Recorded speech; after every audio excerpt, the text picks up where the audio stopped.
Hello friends, આજે આપણે provision નામનો ટોપિક જોઈશું જે ટેલીની અંદર આપણે કઈ રીતે એને એપ્લાય કરવાનું છે.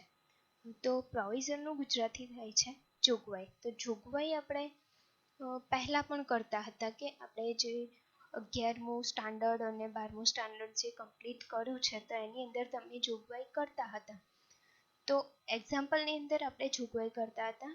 તો જ્યારે વાર્ષિક હિસાબો કમ્પ્લીટ થાય છે તો તમે કંઈક ચૂકવવાનું બાકી યા મળવાનું બાકી હોય છે તો તમે બેલેન્સ શીટની અંદર એની જોગવાઈ કરતા હતા. તો કેમ જોગવાઈ કરતા હતા? તો કેમ કે આપણને સાચું નફો નુકસાન મળી રહે, આપણી જે કંપની છે એની સાચી પરિસ્થિતિ જોવા મળી રહે એટલા માટે આપણે જોગવાઈ કરતા હતા. તો એ જોગવાઈ અત્યારે ટેલીની અંદર આપણે કઈ રીતે કરવાની છે, કઈ રીતે જોઈશું અને કઈ રીતે એપ્લાય કરશું એ આપણે અંદર ટેલીની અંદર કઈ રીતે કરશું એ જોવાનું છે. જોગવાઈ કઈ રીતે કરવી ટેલીની અંદર એ જોઈશું આપણે. તો પહેલાં તો સમજી લઈએ કે જોગવાઈ શું છે અને ક્યારે કરવી જોઈએ. તો અહીંયા તમને લખેલું દેખાય પણ છે સ્ક્રીન ઉપર કે નાણાકીય વર્ષ પૂરું થાય ત્યારે અમુક ખર્ચાઓ ચૂકવવાના બાકી હોય અથવા અમુક આવકો મળવાની બાકી હોય, તે સિવાય ચાલુ નાણાકીય વર્ષમાં અમુક ખર્ચાઓ એક્સચેન્જ કરવાના હોય, તેના માટે વર્ષના અંતે વાર્ષિક હિસાબોમાં જે અસર આપવામાં આવે છે તેને આપણે શું કહીશું? પ્રોવિઝન કહેવાય છે. એટલે કે જોગવાઈ કરી એમ કહેવાય છે. જે ચૂકવવાના બાકી વ્યવહારો છે, મળવાના બાકી વ્યવહારો છે, તો એ વ્યવહારોની આપણે બેલેન્સ શીટની અંદર હિસાબી નોંધ કરીએ છીએ તો એ અસર જે આપીએ છીએ એને જોગવાઈ કરી કહેવાય. કેમ જોગવાઈ કરવામાં આવે છે? તો આપણને જે બેલેન્સ શીટની અંદર આપણને જે સાચી પરિસ્થિતિ જાણવા મળે છે તો એ જાણી શકાય એટલા માટે આપણે પ્રોવિઝનની એન્ટ્રી કરતા હોય છે. એના પછી જે કાચા સરવૈયાની અંદર આપણને જોવા મળતું નફો છે, નુકસાન છે, ધંધાની પરિસ્થિતિ છે, જો આ તમે જોગવાઈ કરેલી નહીં હોય, ચૂકવવાના બાકી વ્યવહારોની યા મળવાના બાકી વ્યવહારોની જોગવાઈ કરેલી નહીં હોય તો તમારી જે ધંધાની પરિસ્થિતિ છે એ સાચી દેખાશે નહીં અને જે નફો નુકસાન છે એ પણ તમને સાચો દેખાશે નહીં. તો એ સાચું જોવા માટે તમારે આ વ્યવહારો કરવા પડશે, જે પ્રોવિઝનના વ્યવહારો કહેવાય છે. અને આવા વ્યવહારો તમે વર્ષના અંતે જ તમારે આની નોંધ કરવાની રહેશે. વર્ષ દરમિયાન લાસ્ટમાં જ્યારે તમે વાર્ષિક હિસાબો તૈયાર કરો છો ત્યારે તમારે નોંધવાના રહેશે. જ્યારે તમે વાર્ષિક હિસાબો તૈયાર કરો છો તો તમારે ચૂકવવાના બાકી ખર્ચાઓ, મળવાની બાકી આવકો ધ્યાનમાં લેવાની રહેશે. અને બીજું કે કોઈ પણ પ્રકારના ટેક્સની જોગવાઈ કરવાની છે, કરવેરાની જોગવાઈ કરવાની છે તો એને પણ ધ્યાનમાં લેવાનું રહેશે. તો આપણે કઈ રીતે એના ટ્રાન્ઝેક્શન કરીશું, કઈ રીતના ટ્રાન્ઝેક્શન હોય છે એ પણ જોઈ લઈએ. તો પહેલાં જોઈએ કે એના ટ્રાન્ઝેક્શન કઈ રીતના હોય છે. તો તમને આઈડિયા આવી જ જશે જો તમે એક્ઝામ્પલ કર્યા હશે તો. તમને એવું લખેલું હોઈ શકે ટ્રાન્ઝેક્શનની અંદર કે ચૂકવવાનો બાકી પગાર જે બાકી છે, મળવાનું બાકી વટાવ, મળવાનું બાકી વ્યાજ, જે તમારું બાકી છે એ તમારે ક્યાં નોંધવાનું રહેશે? વાર્ષિક હિસાબોના અંદર. વાર્ષિક હિસાબોની અંદર પાકા સરવૈયાની અંદર તમે દર્શાવો છો ચૂકવવાના બાકી ખર્ચા, મળવાની બાકી આવકો. કંઈક અગાઉથી મળેલ છે તો પણ તમે નોંધો છો, તો એ નોંધવું જરૂરી છે. તો જ તમને સાચી પરિસ્થિતિ ધંધાની જાણી શકાશે અને ધંધાનો સાચો નફો નુકસાન જાણી શકાશે. તો જોઈએ એના ટ્રાન્ઝેક્શન કઈ રીતે કરવા, એની આમ નોંધ કઈ રીતે કરવી. તો એના ટ્રાન્ઝેક્શનમાં ફર્સ્ટ ટ્રાન્ઝેક્શન છે તમારું કે ઓફિસ રેન્ટ ડ્યુ ₹5000. તો એની એન્ટ્રી શું થશે? તો અહીંયા એન્ટ્રી પણ તમને શો થાય છે કે office rent account debit. Office rent account debit કેમ છે? તો ઓફિસ રેન્ટ એ આપણો શું છે? ખર્ચો છે. ખર્ચો છે મતલબ ડેબિટ છે. ખર્ચ હોય એ ડેબિટ થશે ટુ પેએબલ ઓફિસ રેન્ટ, એટલે મતલબ કે ચૂકવવાનું બાકી ઓફિસ રેન્ટ, જેનું ખાતું તમારે બનાવવાનું રહેશે. ઓફિસ રેન્ટનું ખાતું પણ બનાવવાનું રહેશે, જે તમારું ઇનડાયરેક્ટ એક્સપેન્સ ગણાશે. જ્યારે પેએબલ ઓફિસ રેન્ટ એ તમારું શું ગણાશે? પ્રોવિઝન ગણાશે. તમે જે અત્યારે પ્રોવિઝનની એન્ટ્રી કરો છો તો પેએબલ છે, ચૂકવવાનું બાકી છે, તો એ શેમાં જતું રહેશે? જોગવાઈમાં જતું રહેશે. એટલે તમારે પ્રોવિઝન ગ્રુપ લેવાનું રહેશે. તો અહીંયા એન્ટ્રી સિમ્પલ છે. ખર્ચ હોય તો ઉધાર, આવક હોય તો જમા, અને જે મળવાનું બાકી, ચૂકવવાનું બાકી હોય એ ક્રેડિટ યા ડેબિટ. મળવાનું બાકી હોય તો ડેબિટ, ચૂકવવાનું બાકી હોય તો ક્રેડિટ. પેએબલ ઓફિસ રેન્ટ જે ચૂકવવાનો બાકી છે. એના પછી છે સેલરી ડ્યુ ₹15,000, જેમાં સેલરી અકાઉન્ટ ડેબિટ છે. તો સેલરી એ આપણો ખર્ચ છે, તો એ ખર્ચ છે તો આપણે ઉધાર કરીશું ટુ પેએબલ સેલરી એકાઉન્ટ, જે આપણું શું થશે? ક્રેડિટ થશે. આ પણ ક્યાં જશે? જોગવાઈમાં જશે, એટલે કે પ્રોવિઝન એનું ગ્રુપ આવશે. એના પછી છે ₹25,000 ડ્યુ ટુ મહેશભાઈ. મહેશભાઈને ચૂકવવાના બાકી છે. કેટલા? 25,000. તો મહેશભાઈને ચૂકવવાના બાકી છે. તો અહીંયા તો તમે મહેશભાઈ એકાઉન્ટ ડેબિટ કરી દેજો, પણ અહીંયા તમારે શું કરવાનું રહેશે? મહેશભાઈને ચૂકવવાના બાકી છે. તો ચૂકવવાના બાકી છે મતલબ મહેશભાઈ કોણ થયા? તમારા ક્રેડિટર થયા. હવે ક્રેડિટર એટલે કે લેણદાર. લેણદાર થયા, તો લેણદારને તમારે આપવાના બાકી છે, એટલે કે ચૂકવવાના બાકી છે. તો તમારે અહીંયા લખવાનું રહેશે પેએબલ સન્ડ્રી ક્રેડિટર્સ. સન્ડ્રી ક્રેડિટર્સ એટલે કે લેણદાર છે. કોણ છે? મહેશભાઈ. તો એમનું અકાઉન્ટ ડેબિટ થઈ ગયું. અને પેએબલ સન્ડ્રી ક્રેડિટર્સ જે છે એ તમારા કેટલા થઈ જશે? 25,000 ક્રેડિટ થઈ જશે, જે જોગવાઈમાં આવશે, જે નેક્સ્ટ યરની અંદર તમારે ચૂકવવાના રહેશે. એના પછી નેક્સ્ટ જોઈએ તો નેક્સ્ટ આપણે ટ્રાન્ઝેક્શન છે ₹30,000 પેન્ડિંગ ફ્રોમ રમેશભાઈ. રમેશભાઈ પાસેથી લેવાના બાકી છે. આમાં શું છે? રમેશભાઈ પાસેથી લેવાના બાકી છે, મતલબ રમેશભાઈ આપણા કોણ છે? દેવાદાર છે. પેન્ડિંગ ફ્રોમ રમેશભાઈ એટલે કે મતલબ રમેશભાઈ પાસેથી મળવાના બાકી છે. તો રિસીવેબલ સન્ડ્રી ડેટર્સ કેટલા? 30,000 to Rameshbhai account debit credit. Rameshbhai કોણ છે? તો આપણા ડેટર્સ છે. રમેશભાઈ ક્રેડિટ થશે, જે આ વર્ષની અંદર પેમેન્ટ થઈ ગયું છે, પણ ઓલરેડી એમનું જોગવાઈમાં છે. તો જોગવાઈમાં બોલે છે, તો જોગવાઈ જે તમે કરી છે નેક્સ્ટ યરની અંદર તમારે એમની પાસેથી તમને મળી જશે. તો રમેશભાઈ અકાઉન્ટ ક્રેડિટ.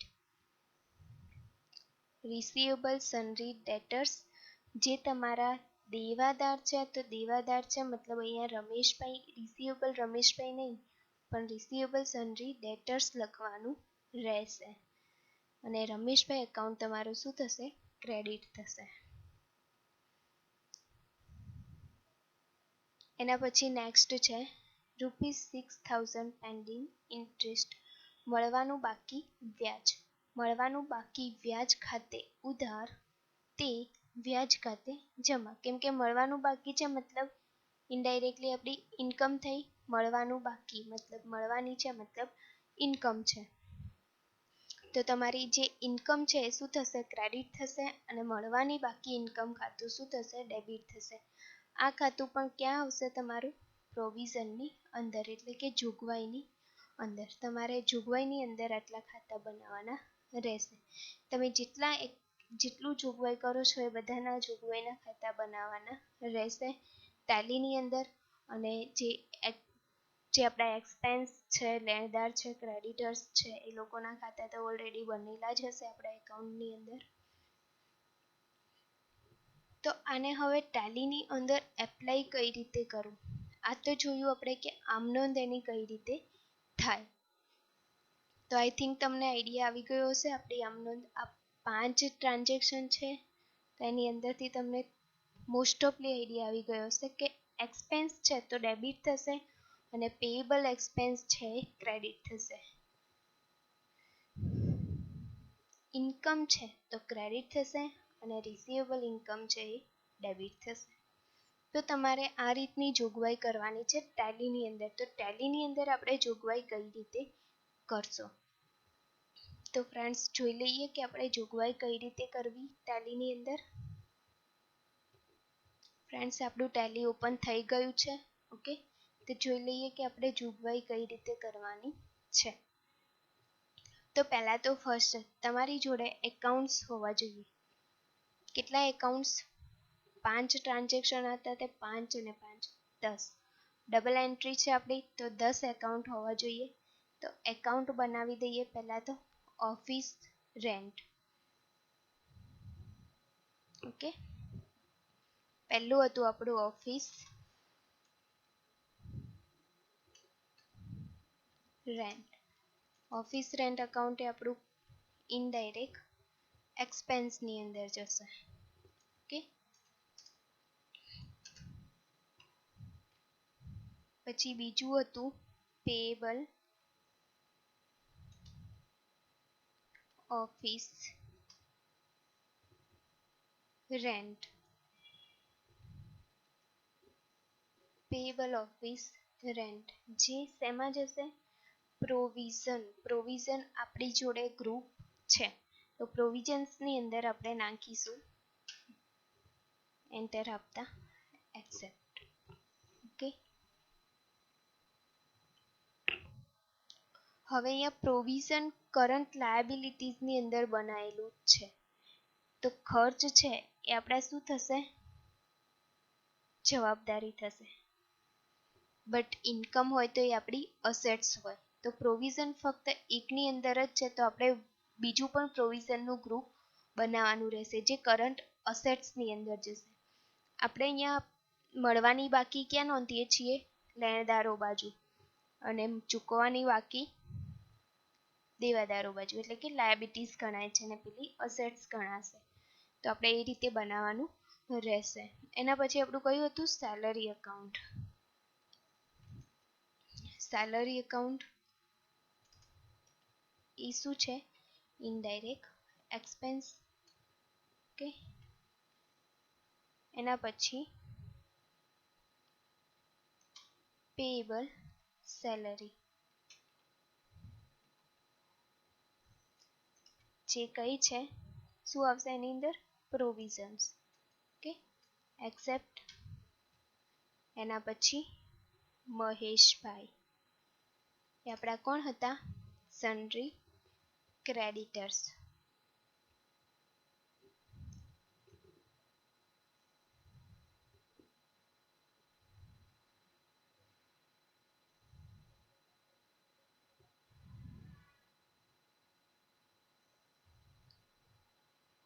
સન્ડ્રી ક્રેડિટર્સ સેવ. હવે નેક્સ્ટ હતું આપણું ઇન્ટરેસ્ટ.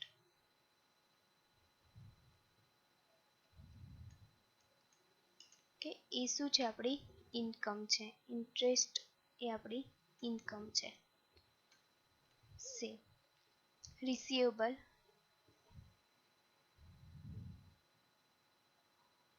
રિસીવેબલ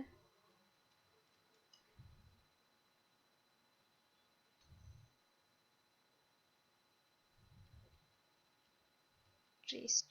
રિસીવેબલ ઇન્ટરેસ્ટ, એમાં આપણું પ્રોવિઝનનું એકાઉન્ટ બનાવવું પડશે. આપણે ગ્રુપ બનાવવું પડશે. પ્રોવિઝન જે અસેટ્સ બાજુ આવશે અને અહીંયા આવશે શું? Current assets. ઓકે, સેવ.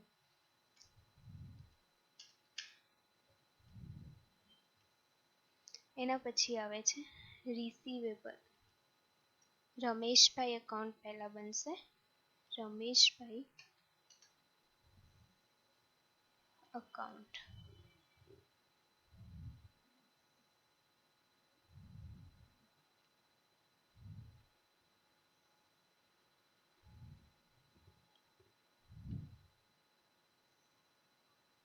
Rameshbhai account enter accept.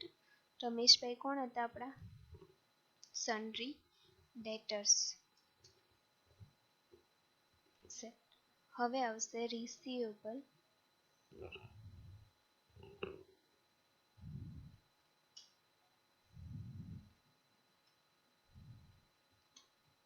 સન્ડ્રી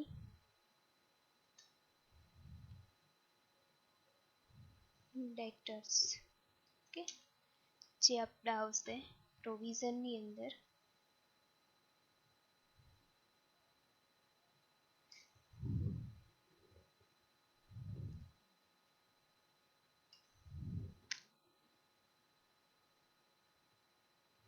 provision જે અસેટ્સ વાળું આવશે. એક્સેપ્ટ કે આપણા બધા જ 10 જે હતા લેઝર્સ એ આપણે ક્રિએટ કરી દીધા છે. હવે એકાઉન્ટ વાઉચરની અંદર જવાનું. એકાઉન્ટિંગ વાઉચરની અંદર તમારે F7 જનરલ વાઉચરની અંદર ટ્રાન્ઝેક્શન કરવાના છે. ટોટલી બધી જ જોગવાઈના ટ્રાન્ઝેક્શન ક્યાં આવશે? જનરલ વાઉચરની અંદર. તો જનરલ વાઉચરની અંદર આપણે એન્ટ્રી કરી લઈએ તો ફર્સ્ટ હતું આપણું office rent account. Office rent કેટલા હતા? 5000. હા, હવે સ્પેશિયલ કે આપણે ડેટ ચેન્જ કરવાની રહેશે. ક્યારે ટ્રાન્ઝેક્શન થશે? લાસ્ટ, છેલ્લે આ ટ્રાન્ઝેક્શન થશે. તમારી લાસ્ટ ટ્રાન્ઝેક્શન હોવું જોઈએ. Payable office rent account. Okay, accept. એ જ રીતે સેકન્ડ એન્ટ્રી કરીએ તો સેલરી એકાઉન્ટ કેટલા હતા? 25000. Okay, payable salary account. Accept. એના પછી હતા આપણા મહેશભાઈ. મહેશભાઈ ઓકે,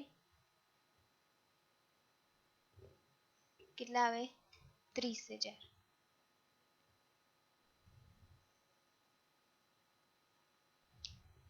સોરી, આપણે અમાઉન્ટમાં ભૂલ થઈ.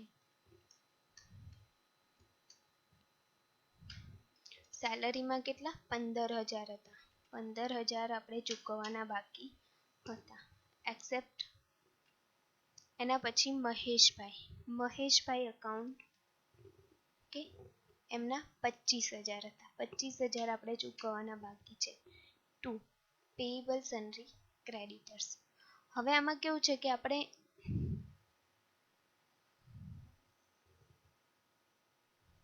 પેએબલ સન્ડ્રી ક્રેડિટર્સનું લેઝર બનાવ્યું નથી, ભૂલી ગયા. તો આપણે સન્ડ્રી ક્રેડિટર્સનું લેઝર બનાવવું પડશે. Okay, payable sundry creditors.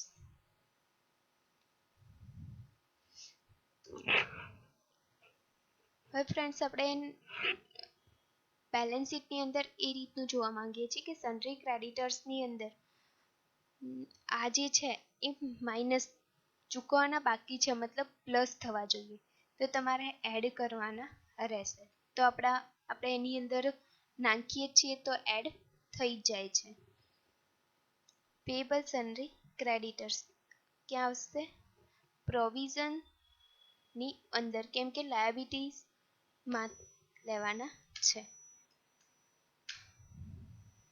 Okay, control એ. ઇન્ટરેસ્ટ તો પહેલું શું હશે? રિસીવેબલ. ડેબિટ શું થશે? Receivable interest. કેટલા છે? 6000. Sorry friends, 6000. Okay, 6000 interest account credit સેવ. એના પછી આવશે last Rameshbhai. Rameshbhai account debit 30000.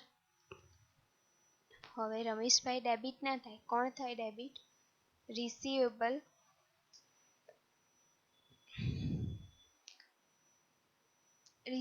સન્ડ્રી debtors 30000 to Rameshbhai,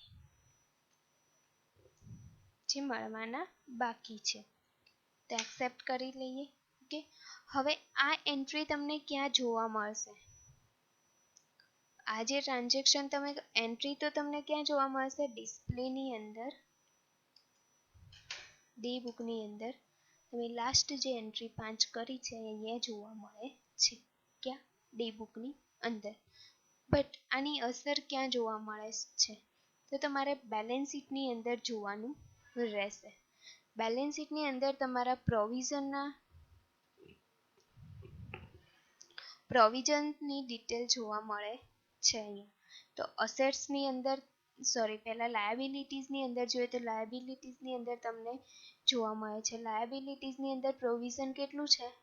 તો ચૂકવવાનું ઓફિસ રેન્ટ 5000, ચૂકવવાની સેલરી 15000, ચૂકવવાના સન્ડ્રી ક્રેડિટર્સ 25000.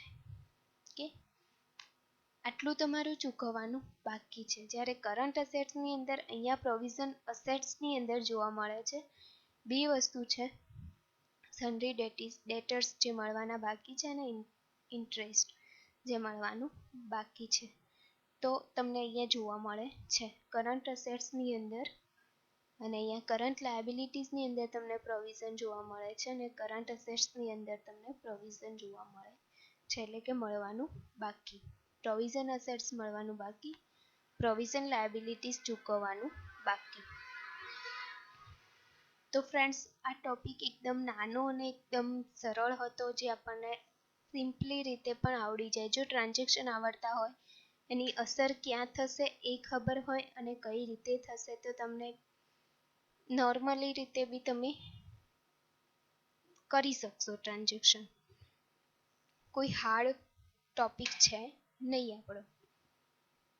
તો થેન્ક યુ ફ્રેન્ડ્સ. આ ટોપિક તમને સારી રીતે સમજમાં આવ્યો હશે. જો ના આવ્યો હોય તો તમે કમેન્ટ થ્રુ યા કોલ થ્રુ જણાવી શકો છો. Thank you friends four again. Thank you.